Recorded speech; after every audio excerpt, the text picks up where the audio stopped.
So, last class we were going over the first two sections, or the first two sets of repeats. So, the first set of repeats is about 5 moves and then 5 moves, and then we're going to do those same, we're going to do it again. Repeat one motion, and then repeat another 5 or 10 motions, then another 5 or 10 motions. So let's give it a try. The first set, we'll do the first set first that we focus on, and then we'll do the second one. So the beginning, starting at the ending of tiger, we're going to circle, hard and soft, crane walking, descending, arm, hand, and waist, one finger, ask a question, step back, crane wing punching, outside block, fist through the sleeve. Hard and soft, here's the repeat. Right, same motion on the other side. Crane walking, descending, arm, hand, and waist, one finger, ask a question, step back, crane wing punching, outside block, fist through the sleeve. Right, feet together. So, that was the first set of repeats, right? So we're going to start after that and do, there's one motion that's done on both sides, and then there's a set of repeats. Here we go. So, from fist to the sleeve, we have an inside crane block, a crane pecking, and then revive the crane, which are identical motions. Flying crane, here's the set of repeats. Hungry crane stands on one leg, hungry crane, capture shrimp. And now we're going to repeat those moves again. Flying crane, hungry crane stands on one leg, hungry crane, capture shrimp. Feet together. Reset. That was the second round of repeats, right? So there's 5 moves that repeat, that's equal to 10, and then there's 1 move that repeats, that's 2 moves, and then there's 4 more motions that repeat. After this we have, hopefully I'm not confusing you too much, after this we have 1 more motion that is repeated, and then we have 3 or 4 closing motions, right, that end the set and are not repeated on the other side. Alright? So, second set, let's start the second set again. So we're here, inside block, this is the single motion that's repeated. And then flying crane, hungry crane, reach back, hungry crane, capture shrimp, flying, hungry crane stands on one leg, hungry crane, capture shrimp. Okay? And now, here's the other move that's repeated. Crane's head punching, switch the feet, crane's head punching. So each section of repeated motions or not repeated motions is separated by one singular motion that is done on both sides. Cross, in front, take, yeah, turn, unwind, strike, step even, block, shift, and strike. That's the end. Feet together. So now, even if you only remember a few moves, and even if you remember them out of order, I want you to give it a try on your own and see what you can remember, because when we come back, you'll be ready to remember some of the motions after what you remember. Okay, go.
try it again, and this time you have an opportunity to commit it to memory. You know what you didn't know a second ago.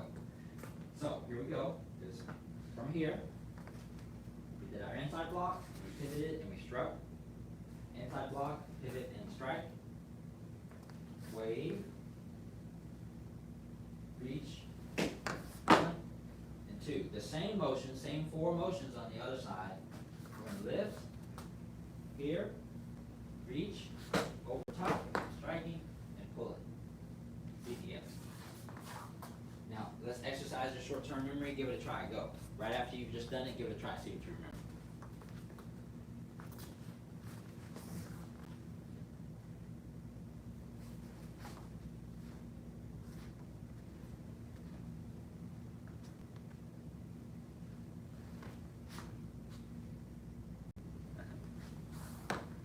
Yep.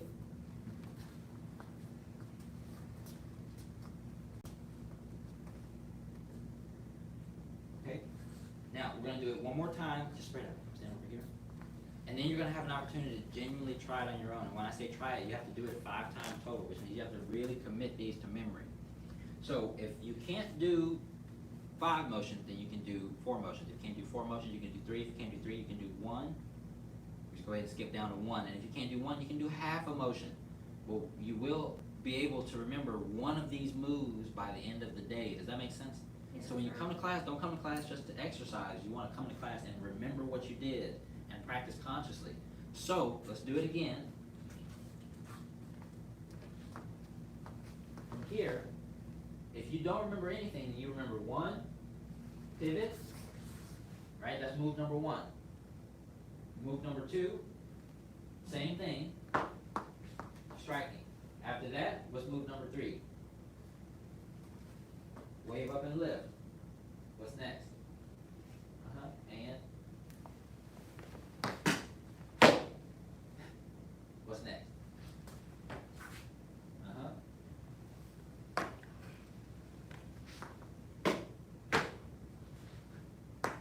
Feet together. Now, if you do know those, every time you practice them, you're doing each stance to the best of your ability. That means when you're here in your crane stance, it's not here. The crane, it's here, right? So every little thing about the stance makes the whole thing look nice. So if my hands are limp and my knees dangling, does this look like good kung fu? It's questionable, right? So if I tighten knees and my knees still hanging, does it look like good kung fu? Only in the hands. What if I do this? No, all of it together makes the move look nice and is kung fu. Does that make sense? Yes, sir. So you have to try to work on getting the details, but make sure, most importantly, the stances are correct. Does that make sense? Yes, sir. You can get the hands later because those sometimes are just minor details. Let's get the feet. So let me see. Give it a try on your own. I spoke to break that up intentionally. Go.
Good. Okay.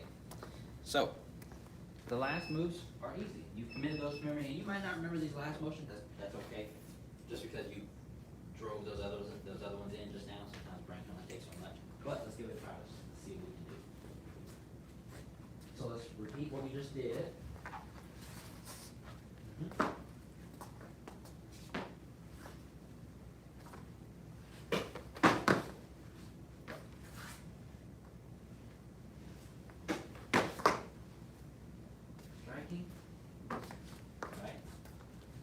block and strike. This will repeat itself. Strike. Cross in front. Strike. Line. Open. All the way to hips. Step out and strike. Step even. Tame the tiger, shoot the tiger. So you want to keep this one rounded, yes, by your face, and this one can go sun. So turn it a little bit less. Yes. Round this out. Round it out over yourself, like you have a shield on your arm. Yes, feet together. So if you, like Captain America, he wears a shield right on the outside, right? So like, it hit this side, so you want to make sure that part is what's up. In addition, in real life, people shield themselves with those parts of their arms because that's the rougher part. It also doesn't have the sensitive arteries and all the veins here, right? So when you block with that part, you block, boom, the back of the, make sure that part is facing anything that might come from this direction. So you don't want to have it turn too much, right, because it's not straight up, and then a punch. And you don't want to have it turn like this either, because then it'll strike bone or soft bone. Yeah? All right. I take the stance. Yes, sir. Stand tall. Yes, sir. Let's do it one more time. Let's do it with the salute. So 5 animal salute. 2 tigers. High ditch trail. Yep. Crane, a crane. Pecking. Revive the crane. Flying crane. Hungry crane stands on one leg. Hungry crane. Capture shrimp. Flying crane. Hungry crane stands on one leg. Hungry crane. Capture shrimp. Crane's head punching. Crane's head punching. Dragon whips its tail. Step. Monk summons corpse. Tame the tiger, shoot the tiger. 5 animal salute. 2 tigers trying to distract.